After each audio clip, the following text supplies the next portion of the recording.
இந்திய திருநாட்டின் 76வது குடியரசு தின விழா இன்று கொண்டாடப்படுகிறது. நாகை மாவட்ட விளையாட்டு மைதானத்தில் நடைபெற்ற குடியரசு தின விழாவில் மாவட்ட ஆட்சியர் ஆகாஷ் தேசிய கொடியை ஏற்றி வைத்தார். அதனைத் தொடர்ந்து மாவட்ட காவல்துறை, தீயணைப்பு வீரர்கள், பள்ளி மாணவர்களின் அணிவகுப்பு மரியாதையை மாவட்ட ஆட்சியர் ஏற்றுக்கொண்டார். தொடர்ந்து சமாதான புறாவை பறக்கவிட்ட ஆட்சியர் நிகழ்ச்சியில் 21 பயனாளிகளுக்கு 1,09,89,000 மதிப்பிலான நலத்திட்ட உதவிகளை வழங்கினார்.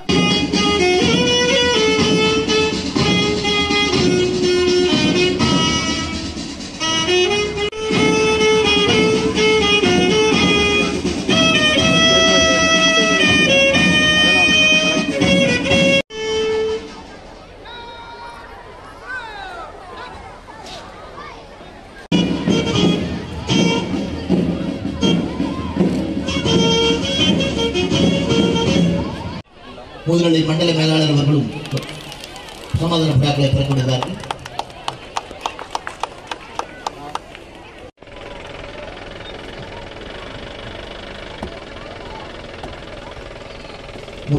முற்றியவரையும் முற்றாதிகளாய் அணிவகுத்து நிற்கிற இந்த நாகப்பட்டினம் ஆயுதப்படை மைதானத்தின் வீரர்களை அணிவகுப்பு மரியாதையை பார்வையிடுவதற்காக மரியாதை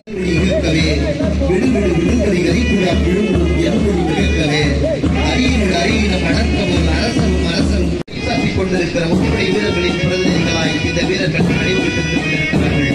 இந்த காவலர்களின் அணிவகுப்படை மரியாதைக்குரிய மாவட்ட ஆட்சித்தலைவர் அவர்கள், மரியாதைக்குரிய காவல்துறை கண்காணிப்பாளர் அவர்களோடு எத்தகைய பகை வந்தாலும் எல்லாவற்றையும் வென்று உலகத்தின் ஆகச் சிறந்த ராணுவத்தை பெற்று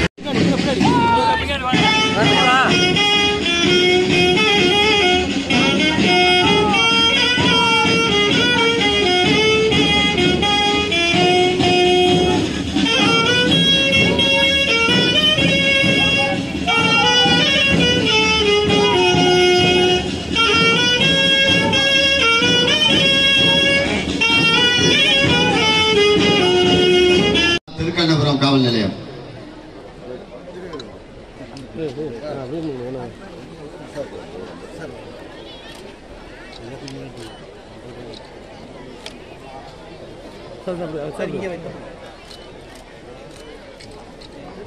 சிறப்பு உதவி காவலர் தலைமை காவலர் எண் 595 திருப்பி முருகவேல் வேளாங்கண்ணி போக்குவரத்து பிரிவு.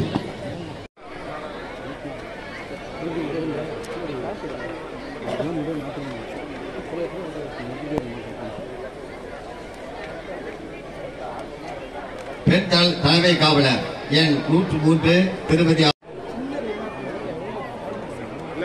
பெண் தலைமை காவலர் எண் 119 திருமதி ச லலிதா அவர்கள். தலைமை காவலர் எண் 207 திரு தமிழ்ச்செல்வம் அவர்கள், நாகூர் காவல் நிலையம். கலிலூர் ரகுமான் வேளாண்யம் காவல் நிலையம். தலைமை காவலர் எண் 674 திரு எம் ஷாபி அவர்கள், திருக்கண்ணபுரம் காவல் நிலையம்.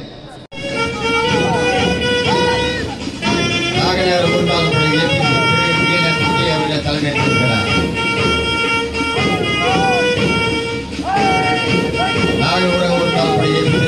சதீஷ்குமார் அவர்கள் தலைமை வருகிறார்.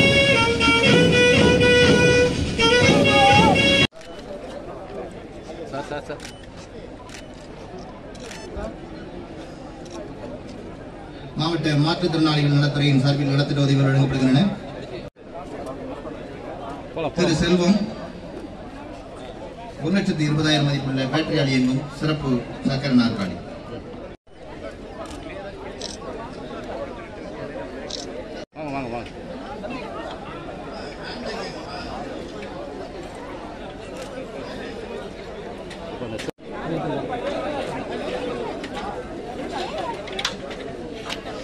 கலாவதி அவர்கள் பெற்றுக் கொள்கிறார். ரூபாய் 15 லட்சத்திற்கான நலத்திட்ட உதவினை பெற்றுக் கொள்கிறார். தொடர்ந்து பிற்படுத்தப்பட்டோர் மற்றும் சிறுபான்மையினர் நலத்துறையின் சார்பில் நலத்திட்ட உதவிகள்